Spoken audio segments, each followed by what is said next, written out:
Bonjour à tous, soyez les bienvenus à l'église Elim. Nous sommes heureux de vous retrouver en ce dimanche matin pour apporter nos louanges, notre reconnaissance à notre Seigneur et célébrer son Saint-Nom ensemble. Donc je vais vous demander de vous mettre debout afin que nous puissions prier et remettre ces instants dans les mains du Seigneur. Alléluia. Seigneur, je te rends gloire.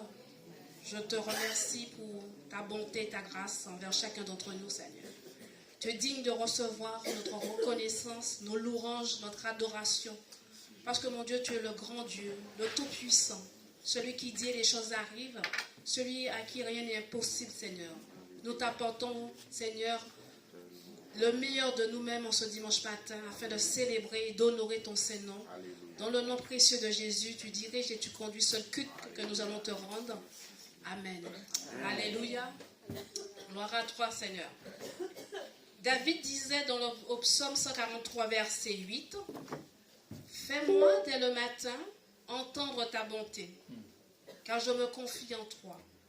Fais-moi connaître le chemin où je dois marcher, car j'élève à toi mon âme. » C'est là aussi notre prière, d'élever notre âme et de célébrer la bonté de Dieu. Avec notre sœur Cathy, nous allons louer notre Seigneur. Amen. Amen. Soyez bénis. Alléluia, je vous demande de rester élevés parce que nous allons voir nos seigneurs dans la joie. Ce matin, nous sommes dans la joie parce que nous sommes dans la maison de Dieu. Notre Dieu est l'amour. Et de venir devant sa présence, c'est une grande joie. Nous voulons pousser des cris de joie à nos seigneurs. Je chanterai.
Alléluia. Dans ta maison, nous sommes remplis de joie parce que tu nous rassaisis, oui Seigneur, de toute l'abondance de ta maison. Tu nous abreuves dans le torrent de tes délices. Alléluia. Nous allons proclamer le nom merveilleux de Jésus. Alléluia.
Jésus, ton précieux nom est digne d'hommage.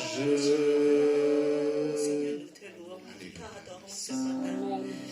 Oh Seigneur, Seigneur, tu es digne. Oh Seigneur, élevons nos voix.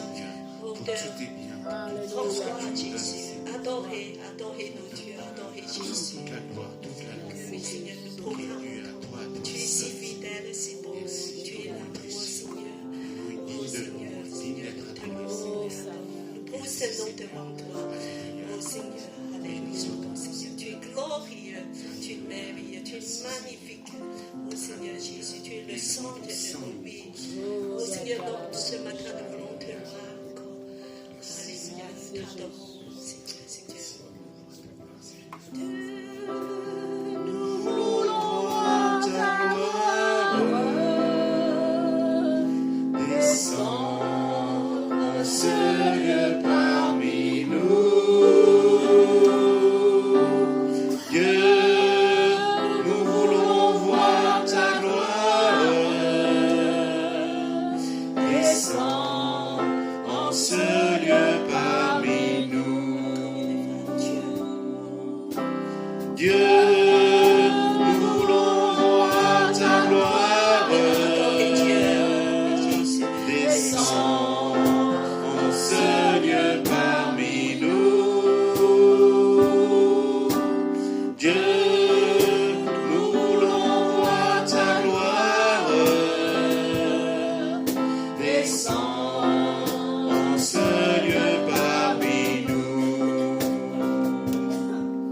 Oui, nous te donnons nos cœurs, nos vies, tout notre temps. Sois le sang de nos valeurs, le motif de nos élans. Oui, nous venons en Jésus, par la voile déchirée. Merci pour ton salut, sois l'agneau immolé. Dieu, nous voulons voir ta gloire. Descends en ce lieu parmi nous. Dieu, nous voulons voir ta gloire.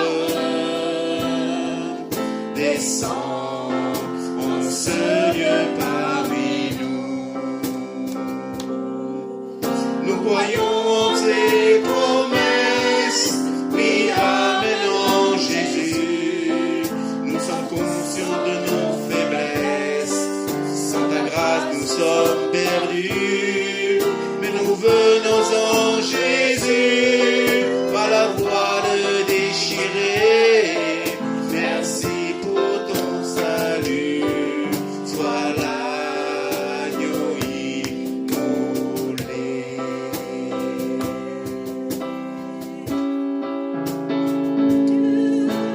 Dieu, nous voulons voir ta gloire. Descends en ce lieu parmi nous. Dieu, nous voulons voir ta gloire. Descends en ce lieu parmi nous. Descends en ce lieu parmi nous. Descends en ce lieu parmi nous. Seigneur, visite-nous ce matin. Que ta gloire descende sur chacun d'entre nous, Seigneur. Seigneur, remplis ici ta Nous vivons ta lumière dans nos vies. Oh Seigneur, tu es ce Dieu Oh glorieux. Seigneur, sois élevé, Touche-nous encore. sois glorifié. Seigneur, Seigneur, Alléluia. ça, élevé, Seigneur, tu es ici comme tu es ici. Oh Seigneur, touche nos cœurs, pour qu'on puisse marcher avec tous nos cœurs, de t'adorer, oui Seigneur. Prends nos âmes, prends nos cœurs, oui Seigneur. Tu seras le premier place dans nos vies. Alléluia, alléluia. Merci, Seigneur. Prenez vos places. Nous allons continuer à adorer Dieu avec nos enfants.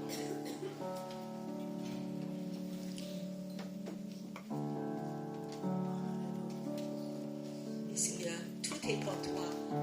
La terre et tout ce qu'il contient appartiennent à toi. Nos vies, nos temps, oh Seigneur, c'est dans ta main. Nous sommes dans la joie parce que tu es avec nous. Et Seigneur, nous voulons encore tout donner avec joie. Celle qui donne avec joie est agréable à Dieu. Je suis dans la joie. On reprend le premier chant. Je chanterai de tout nos cœurs dans la joie. Je chanterai de tout cœur les merveilles de joie. Il m'a ôté les ténèbres, il m'a délivré de tous mes péchés. Je chanterai de tout cœur les merveilles de Papa Yahvé. Il m'a ôté les ténèbres, il m'a délivré de tous mes péchés. Je suis dans la joie, une joie immense. Je suis dans l'allégresse, car mon Père m'a libéré. Je suis dans la joie, une joie immense.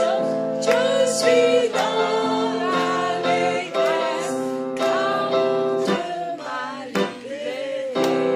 Car mon Dieu m'a libéré. Car mon Dieu m'a libéré. Alléluia. Poussez des cris de joie vers nos dieux. Il est bon. Nous sommes mon Dieu à toujours. Alléluia. Alléluia. Alléluia. Je demande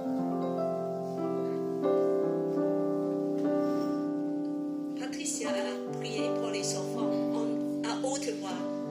Seigneur de l'amour, de notre Saint, merci Seigneur, car tu nous as permis de te louer, de lever nos voix pour t'adorer, Seigneur mon Dieu. Et nous te présentons ce matin, Seigneur mon Dieu, nos enfants, Seigneur mon Dieu. Nous voudrais bénir ces offrandes, Seigneur mon Dieu. Car Seigneur de Tout-Puissant, Seigneur, ces offrandes, Seigneur, servent pour grandir, pour faire grandir ton Église, Seigneur mon Dieu, pour faire croître, Seigneur mon Dieu, cette Église, Seigneur mon Dieu, que tu nous as confiée, Seigneur mon Dieu, afin que nous puissions toucher, Seigneur, encore plus qui te cherchent, Seigneur mon Dieu. Dieu d'amour, de Papa Saint, je te prie de bénir tous ceux qui ont pu aujourd'hui, d'un cœur joyeux, Seigneur mon Dieu, apporter leur offrande, Seigneur mon Dieu. Et bénis également ceux qui n'ont pas pu aujourd'hui, Seigneur mon Dieu, participer à l'offrande, Seigneur mon Dieu. Dieu d'amour, de trois fois saint, Seigneur mon Dieu. Au nom puissant de Jésus, j'ai prié. Amen. C'est le moment de Sainte-Seine et je demande le pasteur Stuart à conduire ce moment rempli de l'amour, de l'espérance, une communion avec le Seigneur Jésus. Alléluia.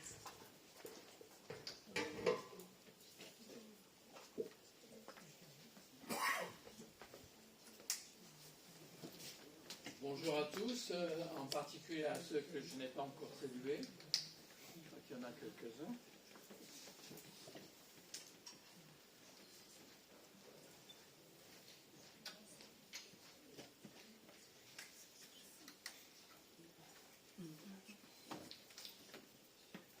Nous sommes contents de revoir des amis qui reviennent voilà, régulièrement. C'est la grâce qu'on puisse vraiment avoir cette communion fraternelle, même la table du Seigneur ensemble. Mais c'est la grâce du Seigneur. Voilà, j'avais tout préparé, puis ça a disparu. C'est ça le problème avec la technologie. Je vous invite au recueillement.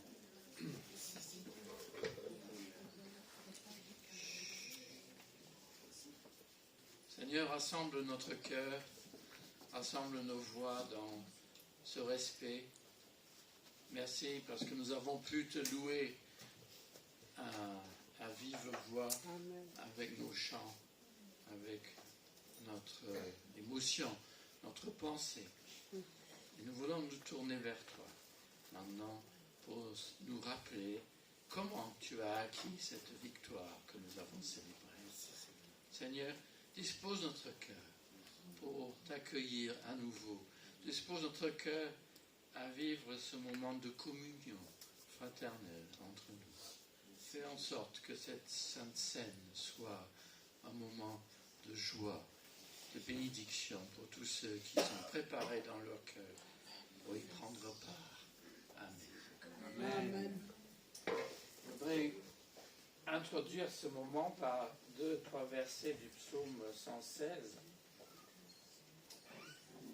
Alors, nous avons chanté notre libération, notre délivrance, la joie.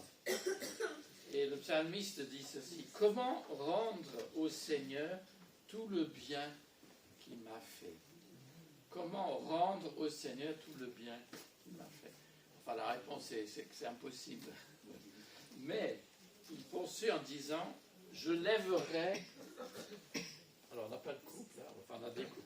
Je lèverai la coupe des délivrances. Je lèverai la coupe des délivrances et j'appellerai le Seigneur par son nom. Ce que j'ai promis au Seigneur, je l'accomplirai en présence de tout son peuple. Oui, élever la coupe des délivrances, c'est une pratique juive, hein, donc on lisait ce psaume à la Pâque juive. Et c'est probable que Jésus ait chanté ce psaume après avoir pris la dernière scène avec ses apôtres. Et la coupe de délivrance pour nous, ce n'est plus l'Exode, mais c'est la délivrance, comme on a chanté, de nos fautes. C'est d'être racheté, c'est d'être ce peuple nouveau du Seigneur. Mais je vous fais remarquer que ce n'est pas seulement élever la coupe en regardant vers le passé, c'est aussi j'appellerai le Seigneur par son nom. Ça veut dire je vais l'invoquer. Et nous l'invoquons par le nom merveilleux que nous avons chanté, tous les noms de Jésus dans le chant aussi. Mais ensuite, il y a ce que j'ai promis au Seigneur, je l'accomplirai. La scène suppose un engagement de notre part, suppose l'engagement du baptême. Et à chaque fois que nous prenons la scène, c'est comme si nous validons à nouveau notre engagement de baptême. La table est ouverte, mais il est bon de rappeler qu'il y a un lien entre baptême et scène. Et donc nous accomplirons les promesses que nous avons faites au Seigneur. Et nous le rappelons cela lorsque nous prenons le repas de l'Alliance, qui est la Sainte Seine. Et nous le faisons, remarquez bien, en présence de tout un peuple, vous voyez. Ce n'est pas seulement individuel, mais c'est ensemble. Ensemble. Et j'ose dire ce matin que nous sommes plus forts ensemble. Nous avons besoin les uns des autres. Certains sont dans la joie, d'autres sont dans le deuil. Certains sont éprouvés par la maladie, d'autres sont robustes et vigoureux. Le Seigneur agit dans notre vie, mais il nous demande d'accomplir ce que nous avons promis devant nous. Prions. Seigneur, nous voulons te remercier ce matin parce que tu as envoyé ton Fils Jésus-Christ. Tu l'as envoyé pour être notre sauveur, cet agneau immolé pour le péché du monde. Nous te bénissons parce que tu as relevé Jésus de la mort. Tu l'as ressuscité, tu l'as fait asseoir à ta droite. Et en cadeau à ton peuple nouveau, tu as envoyé ton Esprit Saint dans sa plénitude. Nous t'en bénissons pour tous ces bienfaits. Avec le psalmiste, nous disons, mais comment rendrai-je au Seigneur pour tout le bien qu'il m'a fait? Seigneur, nous voulons élever cette coupe en mémoire de ta mort et de ta résurrection. Nous voulons manger ce pain en rappelant que nous sommes le corps du Christ, ce nouveau peuple que tu as créé. Nous voulons également, Seigneur, nous engager à mieux te suivre jour après jour, à rechercher ta face, à fuir le mal et à vivre selon tes commandements. Seigneur, nous en sommes plus que conscients que cela n'est pas facile pour nous. Nous avons besoin de ton Esprit Saint. Et c'est pour cela qu'en prenant ce pain et en prenant cette coupe, nous prions que ton Esprit Saint vivifie ce moment, vivifie notre cœur, pour que nous puissions recevoir dignement le pain et la coupe, et nous puissions vivre sainement pour toi, pour la gloire de ton nom. Car dans la nuit, Seigneur Jésus, où tu fus livré, tu as pris du pain. Après avoir rendu grâce, tu l'as donné à tes disciples en disant, ceci est mon corps donné pour vous. Et à la fin du repas, tu as pris une dernière coupe. Tu as dit, cette coupe est la nouvelle alliance en mon sang. Prenez, buvez-en tous, car je l'ai donné pour vous. Amen. Que tous ceux qui se réclament du Seigneur se lèvent à leur place pour qu'on distribue le pain et la coupe. Amen.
Manger en mémoire de notre Seigneur Jésus-Christ, sa mort et sa résurrection.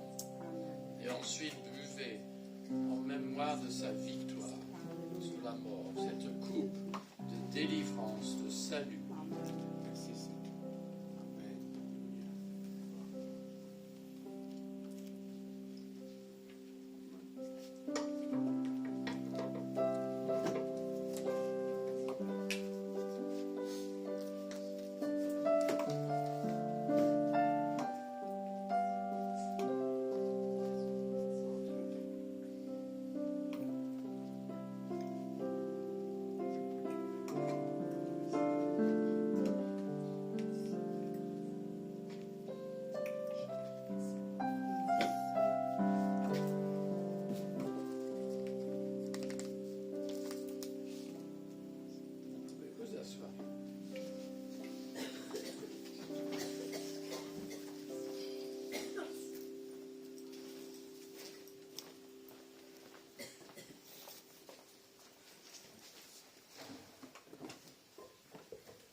Gloire à Dieu.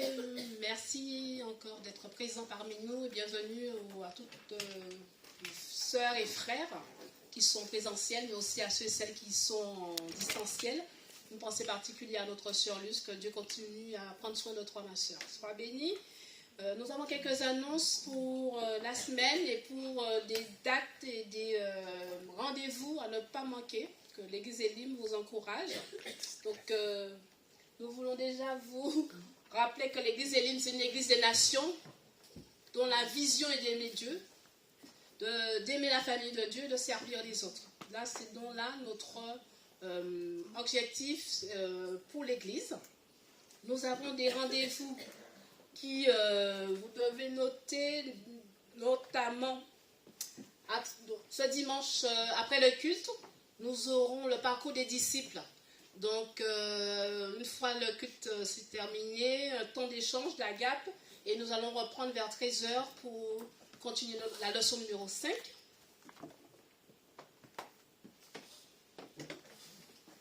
Autre rendez-vous, David.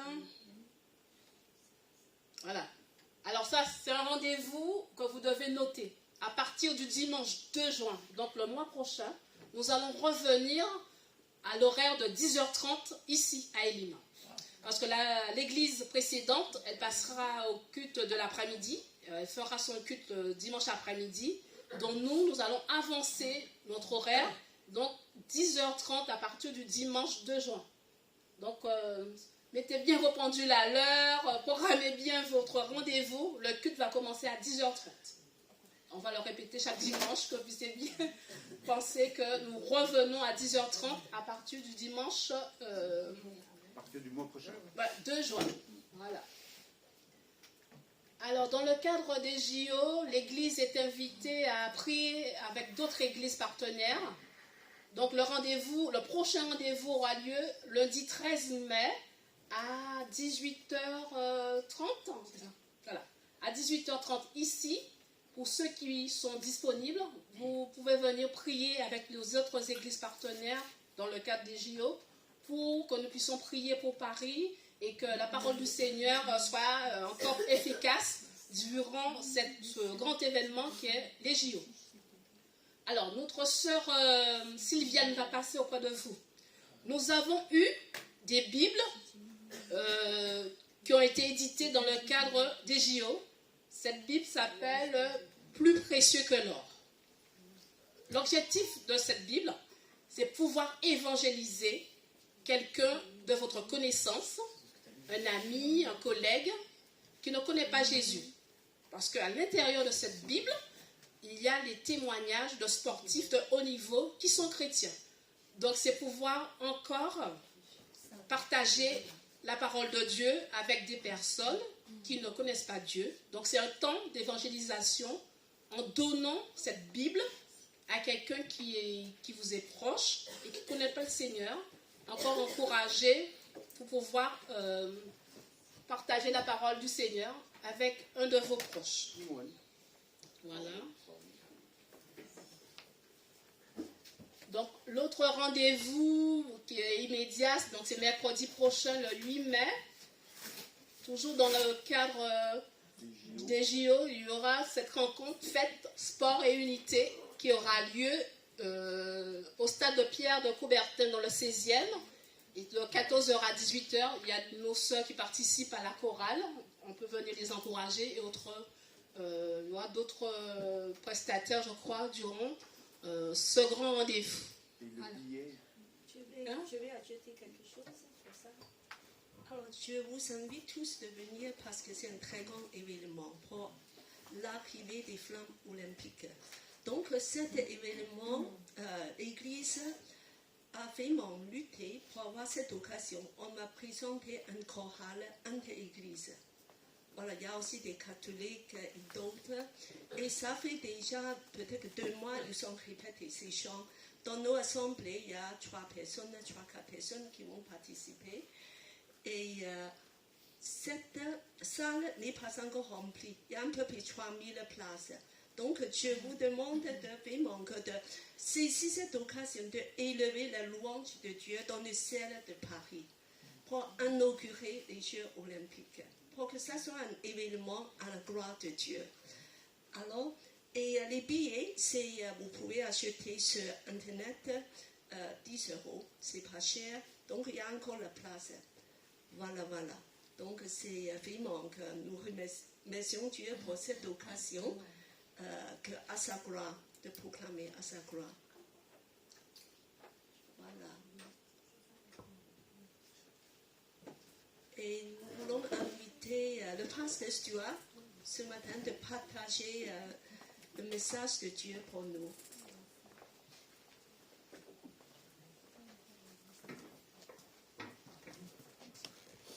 Tu veux que j'aille là Comme vous voulez. Ok.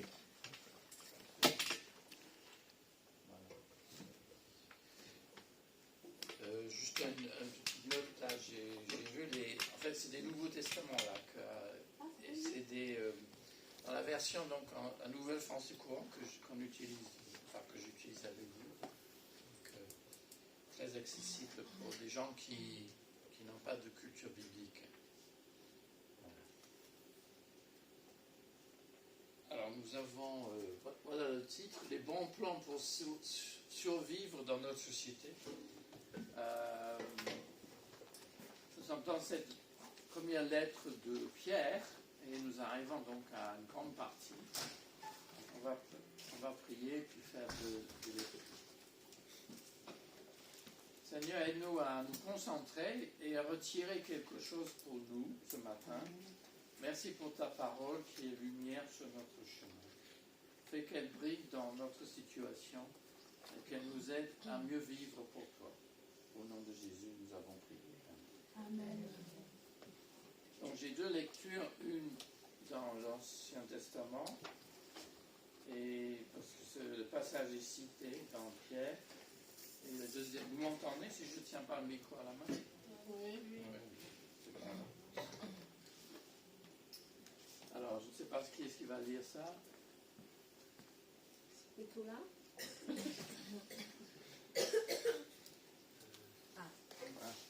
un peu petit, non? C'est un peu petit.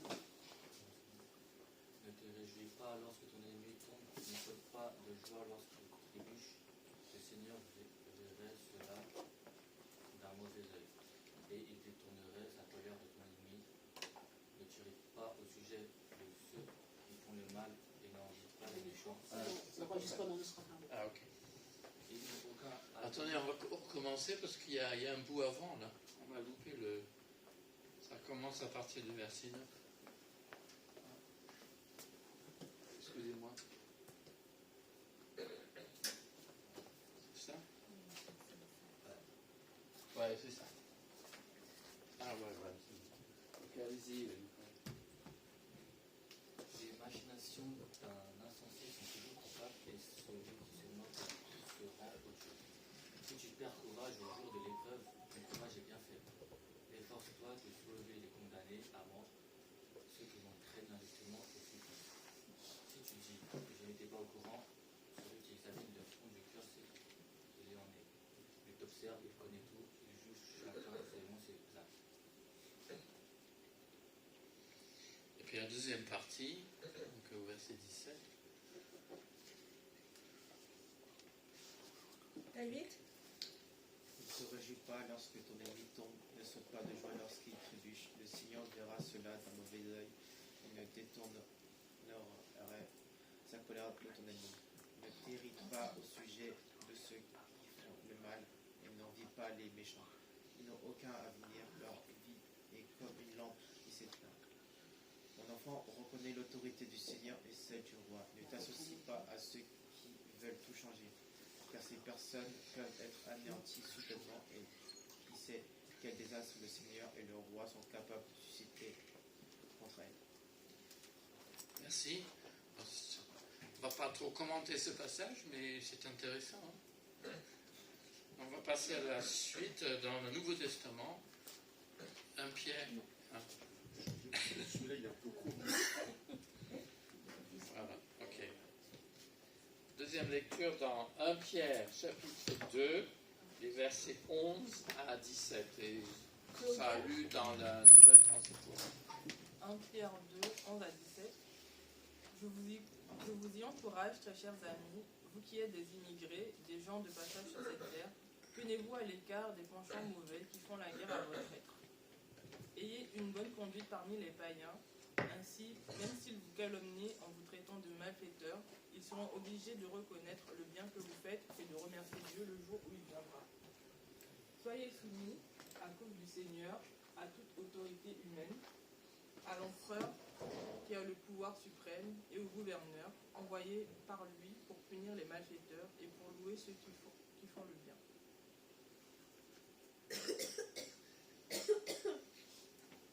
En effet, ce que Dieu veut, c'est qu'en pratiquant le bien, vous réduisiez au silence les gens ignorants et stupides. Conduisez-vous comme des personnes libres, cependant, n'utilisez pas votre liberté comme un voile pour couvrir la malveillance. Agissez plutôt comme des personnes qui sont au service de Dieu.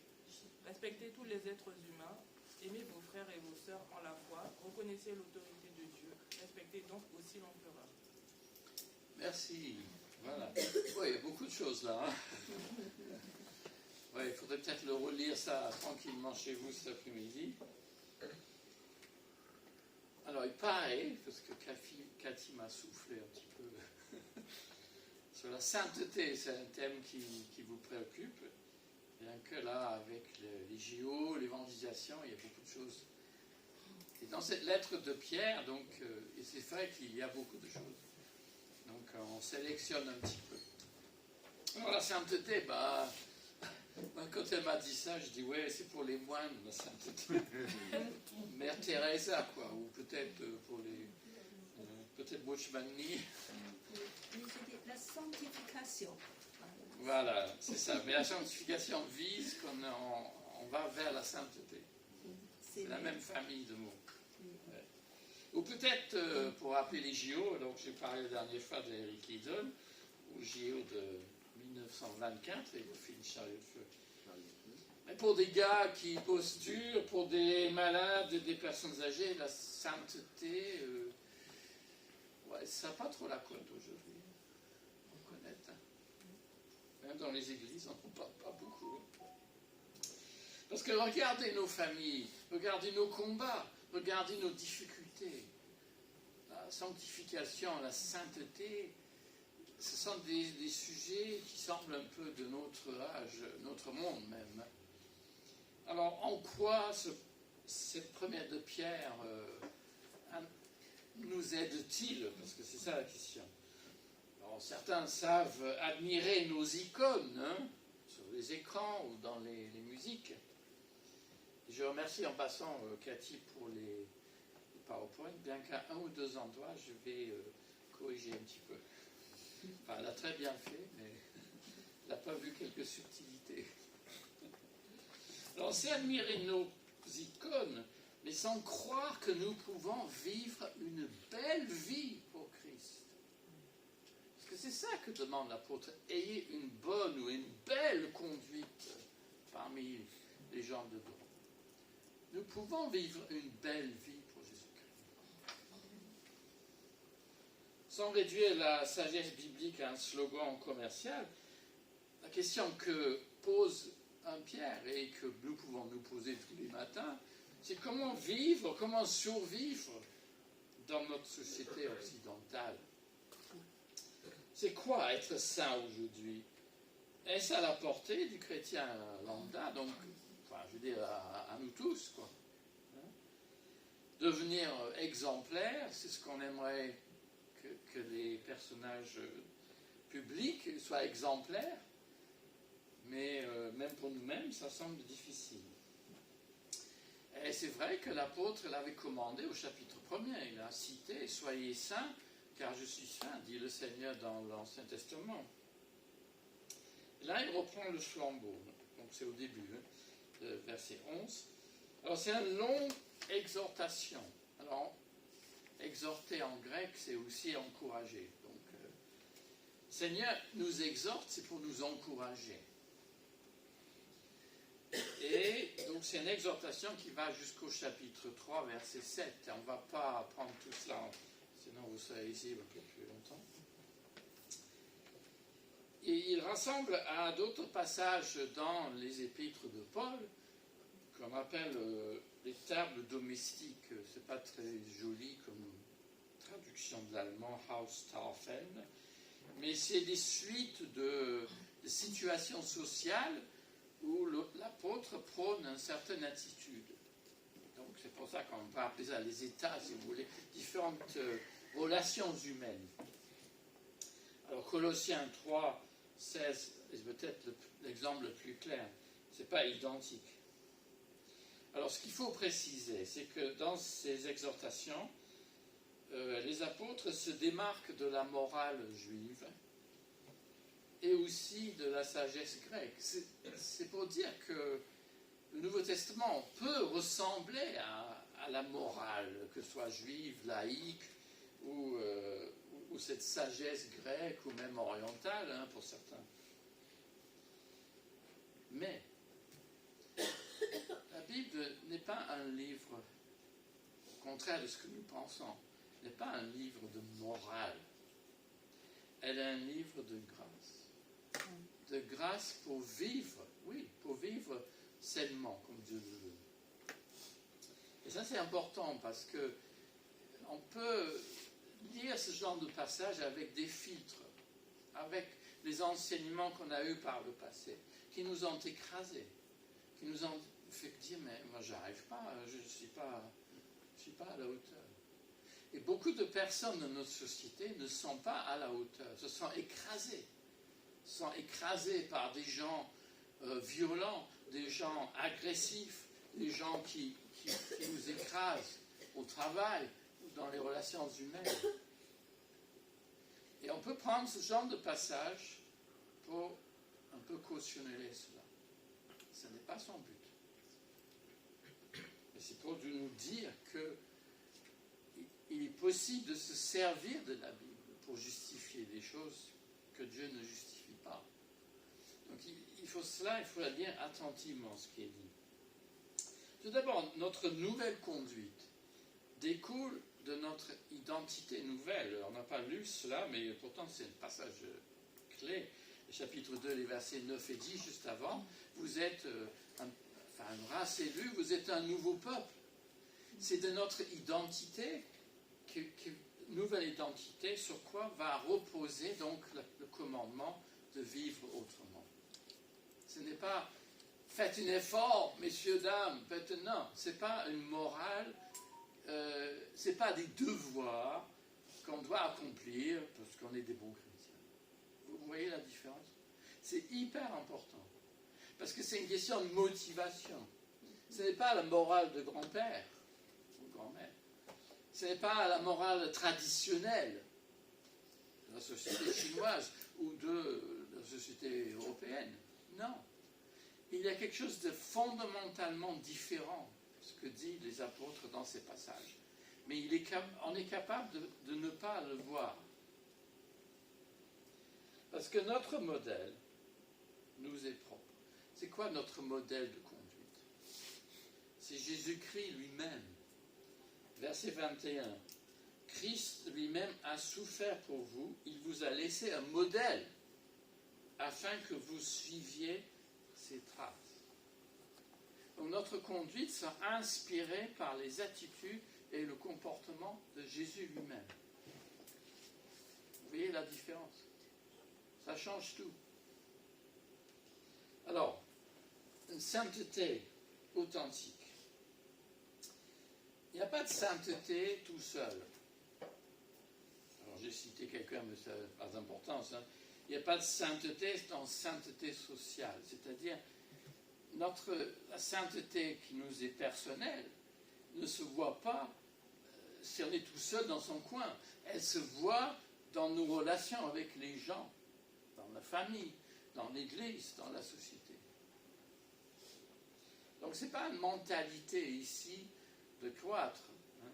Les meilleurs se retirent de la société pour prier et pour gagner le ciel. Alors, la réforme s'est érigée contre ce modèle-là, parce que pour nous, la sainteté, c'est pour tous. Ce n'est pas réservé à une élite. Alors avec ça, évidemment, il y a une plus grande responsabilité. C'est sûr que c'est plus facile, dans un sens, de se consacrer à Dieu si vous avez plus de temps pour cela, parce que quelqu'un d'autre fait la cuisine, les repas et le ménage. Enfin, pour dire des choses simplement. Mais le mal qu'on fuit, ce n'est pas en dehors des murs, c'est en nous. Donc on ne le fuit pas finalement, en se retirant. Et en se retirant de la société, on n'est pas plus pur. En se désengageant de la société, en disant, mais en nom de la foi, je me retire. Non. Parce que le mal, il n'est pas seulement dans la société, mais il est en nous. Et donc se retirer de la société, sur quelque forme que ce soit, ne résout pas le problème. Alors, notre identité. Je vous encourage, vous qui êtes des immigrés, de gens de passage sur notre terre. Ça pourrait faire croire que, bon, bah, on a un petit passeport pour le ciel, il faut... on n'a pas de carte d'identité ici-bas, on ne va pas rester longtemps, donc ce n'est pas la peine de s'y intéresser. Ce n'est pas la conclusion que l'apôtre tire.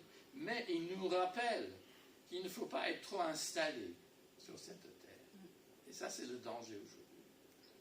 Que notre horizon se limite à ce que disent les publicités, hein, d'avoir une belle maison, un bon travail, un bon salaire, et des amis et une famille. Et vous serez heureux. Oui, peut-être, jusqu'à un certain point. Mais nous ne pouvons pas nous contenter de ce modèle. Nous avons une vocation. C'est de devenir saint, oui. Mais c'est aussi de vivre un autre modèle de vie. Donc d'abord, négativement, verset 11, je crois, oui. Littéralement, c'est abstenir. Je vous encourage à abstenir. Alors c'est un mot assez fort. Hein. La semaine, ne cédez pas, ou ici nous avons tenez-vous à l'écart. Oui, bah, c'est des façons d'essayer de le dire. Mais abstenir, c'est fort.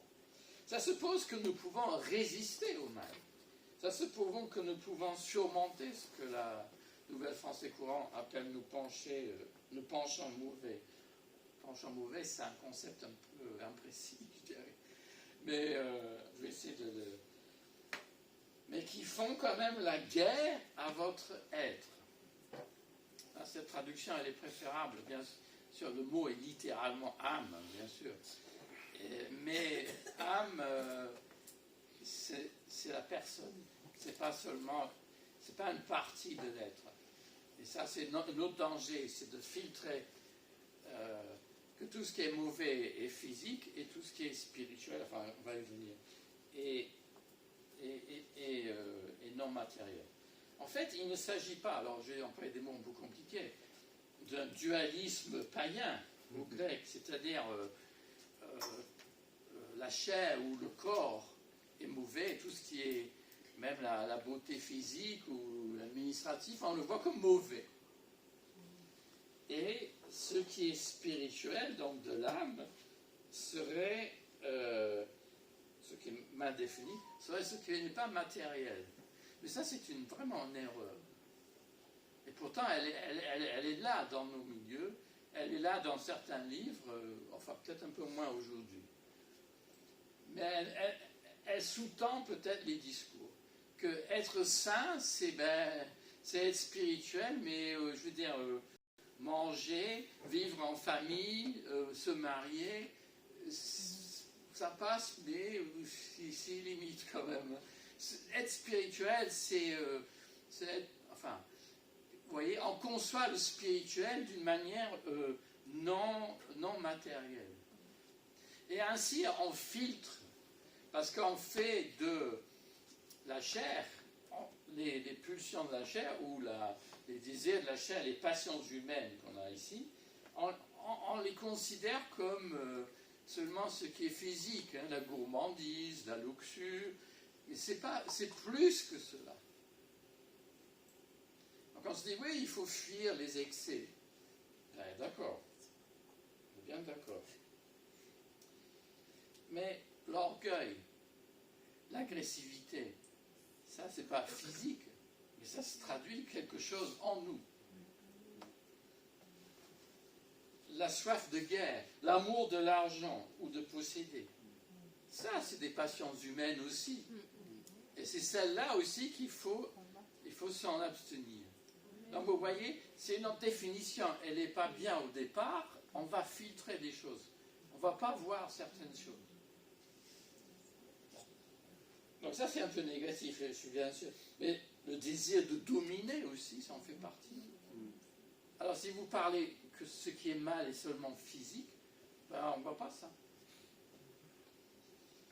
Tout cela donc s'oppose, font la guerre à l'être, c'est-à-dire aux chrétiens qui sont animés par l'Esprit Saint. Mais, parce que la chair, en termes bibliques, la chair c'est simplement se débrouiller soi-même sans l'aide de l'Esprit de Dieu. Et ça nous arrive, tout ayant l'Esprit de Dieu, nous pouvons lui dire, bon, laissez-moi tranquille un petit peu, là, je vais faire mon truc dans mon coin. Mais ces passions que nous avons et qu'il faut maîtriser, qu'il faut surmonter, et le fait que l'apôtre nous demande de le faire suppose qu'on peut le faire. Mais c'est un combat, alors, je suis bien d'accord. C'est un combat, c'est pas réservé aux jeunes, c'est toute la vie. Un combat. Mais ça oppose à une personne animée par le Saint-Esprit. Et d'être rempli de l'Esprit Saint, ça c'est le meilleur rempart contre les passions humaines. D'être rempli de la parole du Seigneur. Il y a un texte dans le psaume 119. Comment un jeune homme peut garder-t-il son sentier pur?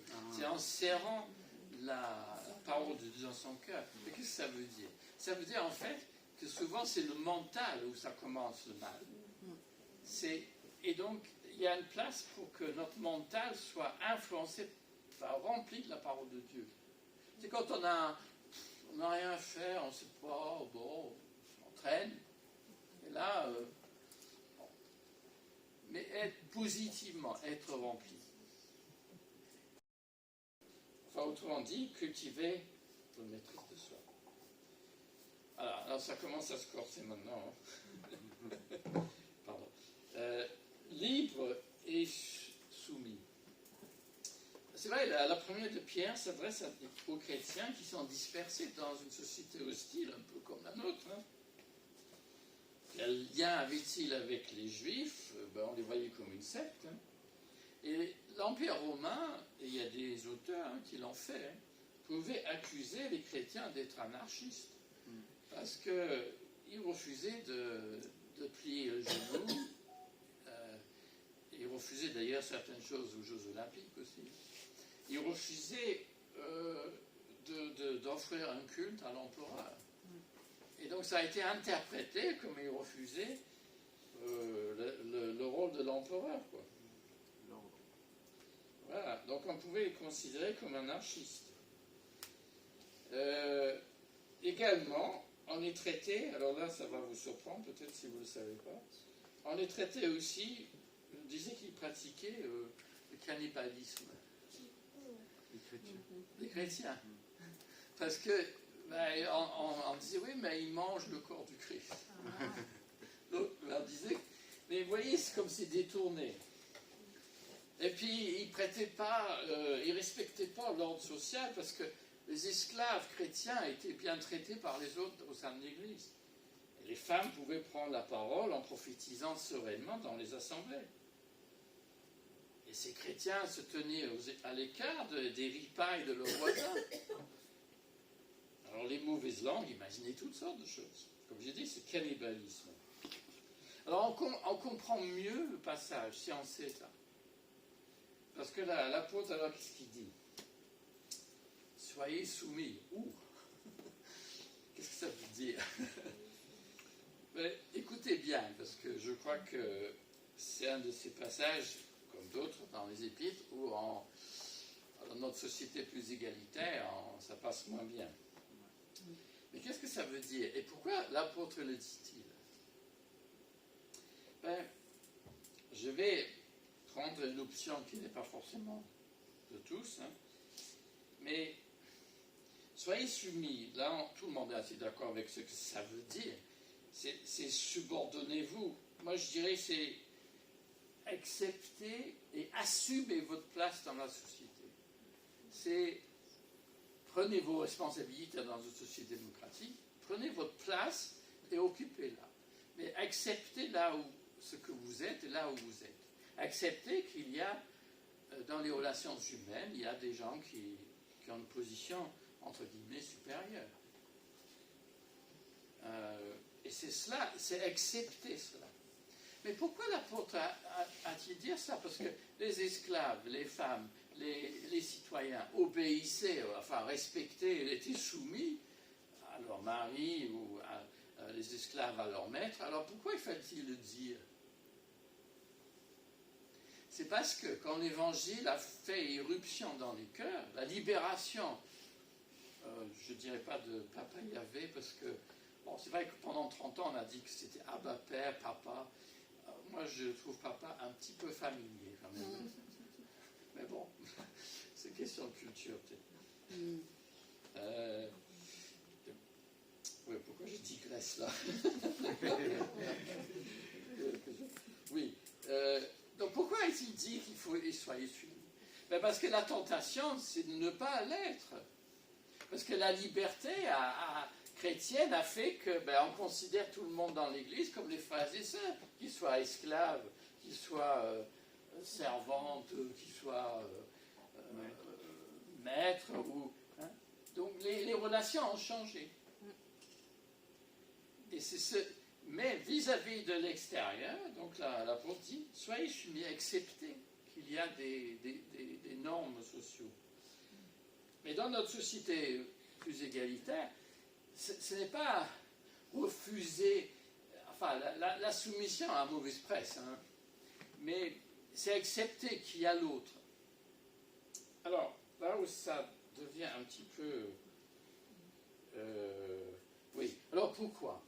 Voilà, c'est ça, pourquoi? Ah oui. Le texte dit « à cause du Seigneur ». Alors, il y a deux façons de comprendre ça, et qui n'ont pas les mêmes résultats. Oui, il arrive à suivre. J'essaie de respecter la trame.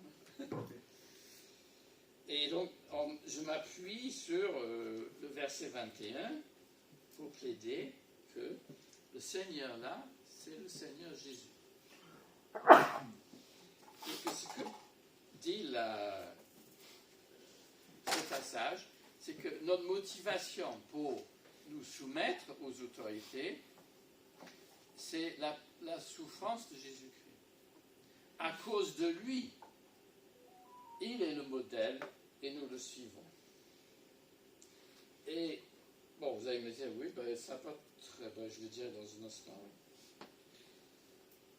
Donc, parce qu'il y a une autre façon de comprendre, on dit parfois, soyez soumis à toute créature humaine, à cause du Seigneur ou du Créateur, comprenant qu'il s'agisse de Dieu le Père dans l'Ancien Testament, le Seigneur dans ce sens-là. C'est possible. Mais, moi, je pense que, je lis, nous soyons soumis à cause du Seigneur Jésus, à toute autorité ou institution humaine. Parce que le mot grec, c'est vrai, il peut dire créature, mais il peut aussi dire institution. Et je pense que si c'était que soyez soumis à toute créature à cause du Créateur, si on réfléchit, ça ne va pas, parce que, alors dans ce cas-là, il y a des gens qui sont soumis, mais à qui alors? S'ils doivent se soumettre à où sont les maîtres, où sont les autorités, où sont... Il n'y a pas. Il faut se soumettre à tout le monde. Non, ça ne va pas. Mais soyez soumis à toute institution humaine, là ça va mieux. Enfin, c'est mon avis.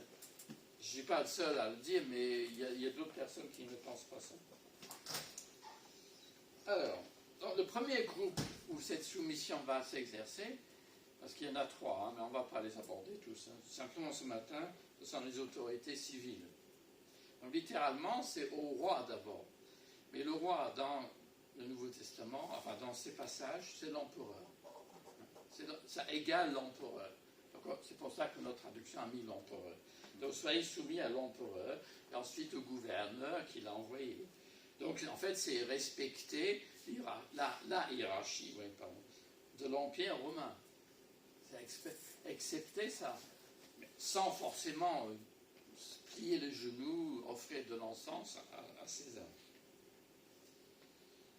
En espérant, quel civisme, quel optimisme, espérant que les gens seront bien traités. Mais c'est là où on se dit, oui, mais ça veut dire quoi? Bon, ça on comprend, mais pour nous, qu'est-ce que ça veut dire? Parce que dans la tête des gens et dans des images, on a l'impression que la soumission, c'est être écrasé, quoi. C'est accepter tout sans rien dire. Non, ça c'est pas la soumission. La soumission, ce n'est pas synonyme d'obéir, pas totalement en tout cas. Et je vais vous donner un exemple. Même Jésus qui a accepté l'autorité de Pilate et l'autorité du grand prêtre.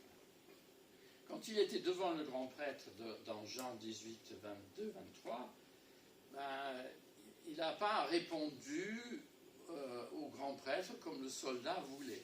Donc le soldat a giflé Jésus. Alors si la soumission, c'est simplement ne rien dire et laisse faire, ok. Mais non, même Jésus a dit, mais qu'est-ce que j'ai dit de mal? Si j'ai dit du mal, où est le mal? Si je n'ai pas dit du mal, pourquoi vous m'avez giflé? Donc il s'élève contre la violence gratuite. Si lui, il est le modèle de notre soumission, ça ne veut pas dire simplement accepter tout et n'importe quoi. Je crois que c'est important de dire ça.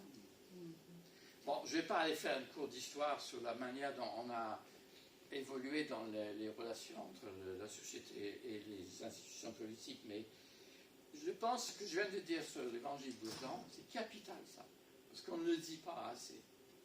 On a accepté que dans nos églises, même les églises les plus évangéliques qui soient, que les femmes soient parfois l'objet de violences sur leur mari. Ce n'est pas acceptable. Ça. Mais on l'a accepté sous couvert que eux, ils étaient le chef et que la femme devait se soumettre sans rien dire. Mais je crois que ce passage, donc, a servi à des gens pour justifier une domination qui n'est pas celle de l'Écriture.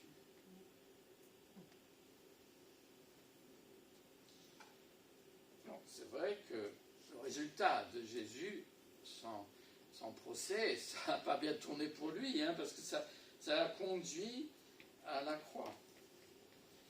Alors, j'ai trouvé une précision intéressante dans l'Évangile selon Marc, chapitre 15.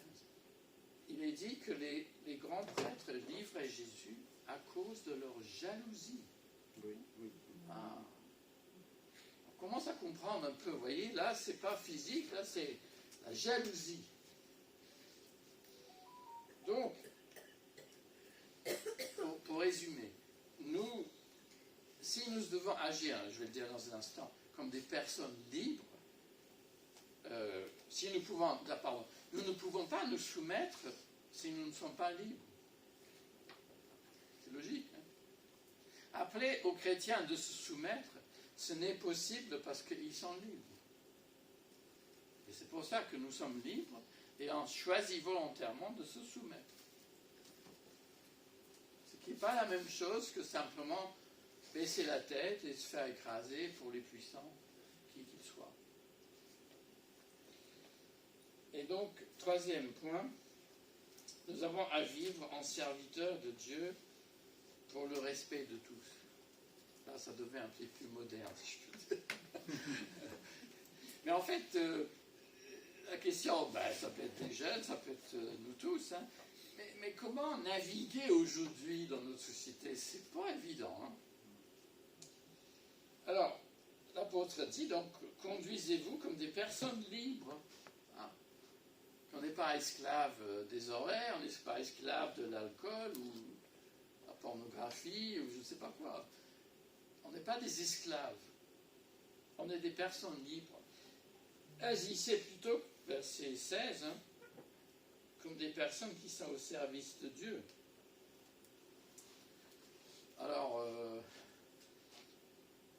sans utiliser, bien sûr, non, parce que ce passage est quand même assez connu, il me semble, sans utiliser la liberté pour un prétexte pour faire n'importe quoi. Ça aussi, c'est important de le dire. Je parlais avec quelqu'un cette semaine qui m'a raconté des choses, je ne m'y attendais pas du tout. Elle m'a dit qu'elle a été maltraitée par un pasteur. Et ce qu'elle ne comprenait pas, elle a dit, mais je ne comprenais pas qu'en même temps, il pouvait prêcher et me faire du bien par la prédication. Je vois que ça fait écho à quelques-uns. Mais je crois qu'il y a quelque chose là qui nous dépasse, mais il y a une explication.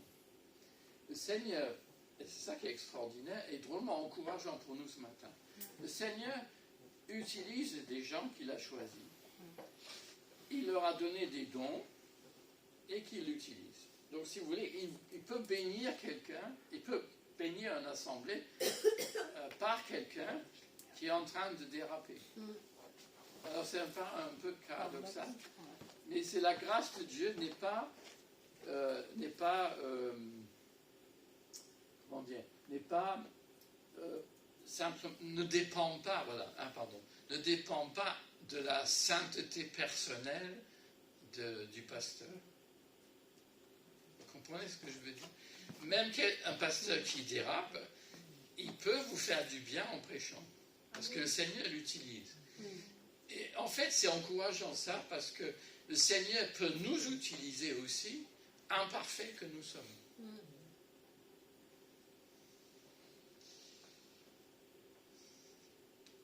Voilà, je vais conclure maintenant, parce qu'il faut digérer un petit peu tout ça. Je peux envoyer mon texte, et si vous avez des questions à la sortie, je suis là pour répondre. La conclusion de l'apôtre au verset 17, c'est une formule assez forte, c'est super même.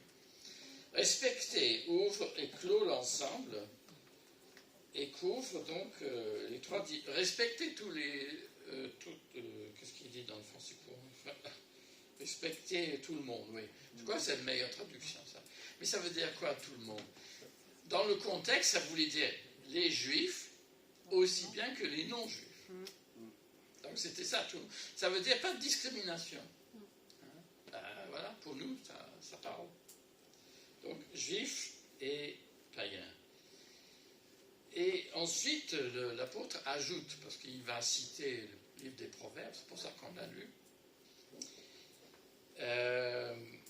il ajoute au verset des Proverbes, enfin il ajoute dans sa lettre, aimez vos frères et vos sœurs en la foi. C'est ça la marque chrétienne, c'est d'aimer les autres chrétiens. C'est ça qui nous distingue. On va être poli, respectueux Mais il y a que l'Église n'est ni juif ni païen, vous voyez, c'est autre chose.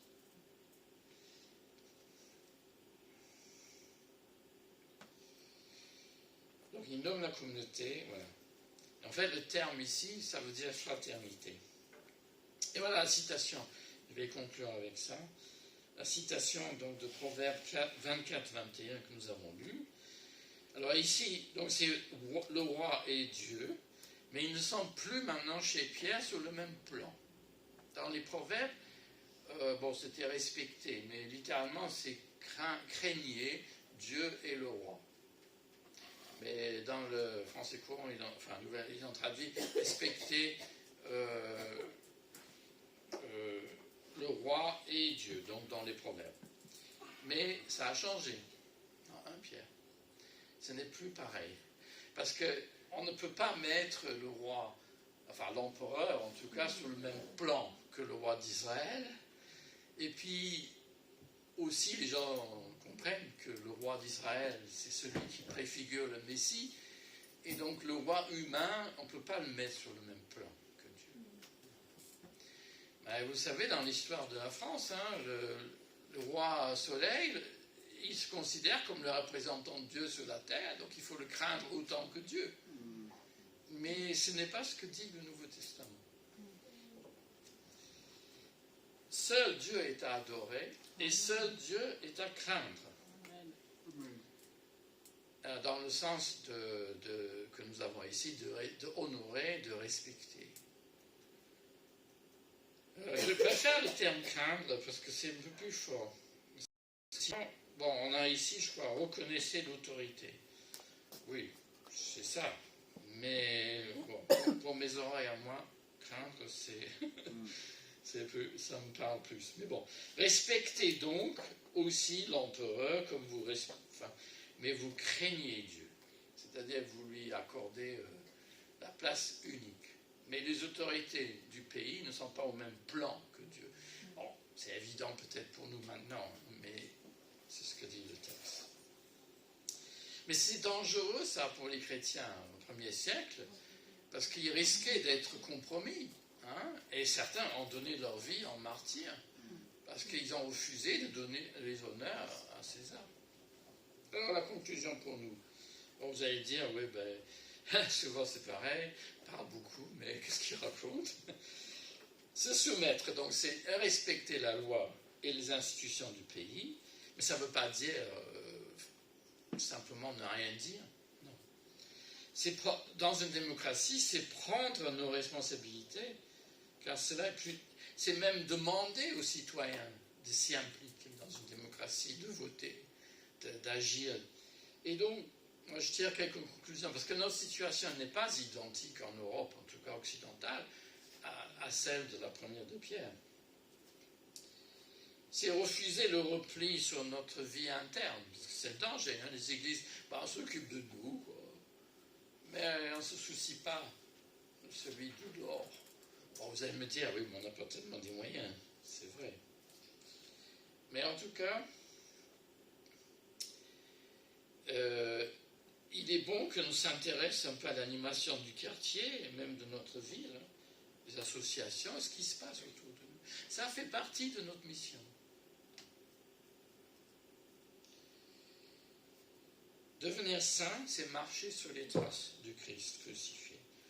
Refuser le mal et respecter tout le monde. Pas de discrimination. Voilà, c'est un mot d'ordre hein, pour nous. C'est à chacun de le traduire dans ses relations humaines. Mais je retiens quand même pour nous ce matin, aimer la famille des croyants. Là, c'est un domaine où nous pouvons facilement progresser et facilement avoir un impact. Alors j'ai marqué, ça exige patience, humilité et constance. C'est tout à fait vrai, ça.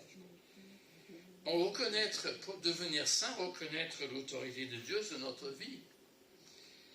C'est lui permettre par son Saint-Esprit. C'est ça la bonne nouvelle pour nous. Parce que le Saint-Esprit est à l'œuvre en nous. Et nous pouvons penser que nos combats, c'est nous-mêmes qui les menons tout seuls.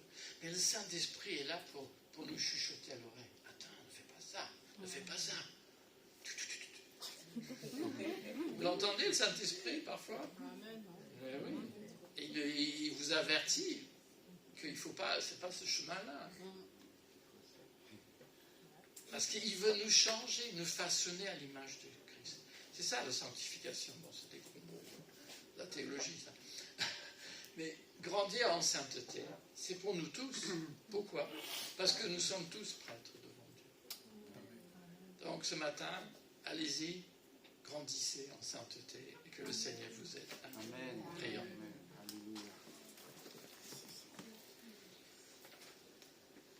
Seigneur, ta parole est parfois un petit peu ardue à nos oreilles. Aide-nous à retenir quelque chose pour nous-mêmes. Aide-nous aussi à comprendre que tu nous encourages ce matin, que nous pouvons progresser, nous pouvons surmonter le mal qui est en nous, qui nous pousse dans certaines directions.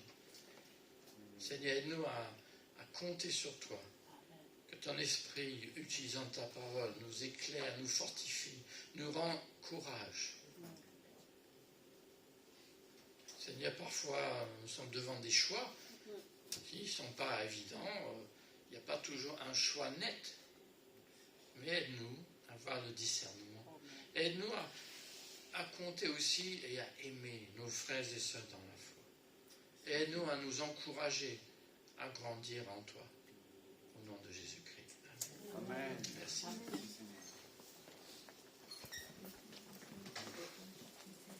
Merci, Pasteur Stuart. Avant de conclure, nous voulons honorer les personnes qui sont nées au mois de mai. À l'église Elim, on célèbre toujours les personnes qui sont nées au début du mois. Je sais qu'il y a au moins une personne pour le mois de mai ici. Y aurait-il d'autres personnes afin que nous puissions chanter pour vous? Ou pas? Non? Personne d'autre? Des nouvelles personnes que je ne connais pas particulièrement. David, je sais que toi, tu es né au mois de mai. Voilà. Alors, si tu veux bien venir, on va chanter pour toi et puis aller prier aussi, que le Seigneur puisse t'aider dans ta vie. Amen.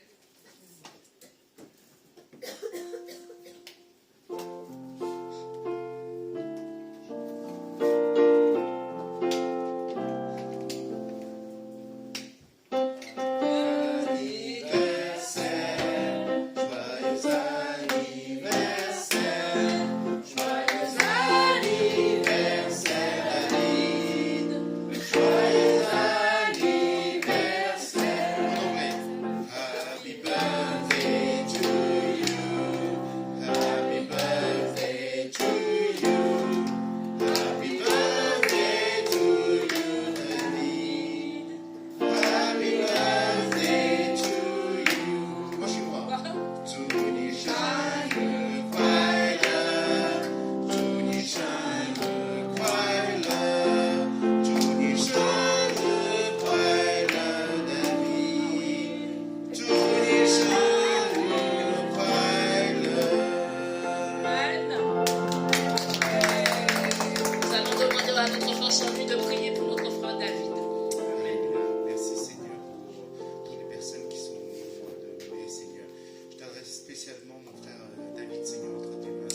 l'accompagner, pour le faire grandir en toi, Seigneur.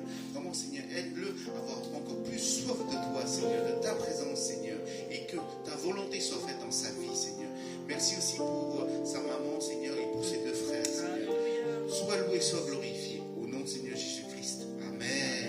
Amen. Sois béni, David. Tu es né aujourd'hui, non? Non, c'est pas terrible, c'est ça? Le 20, je crois.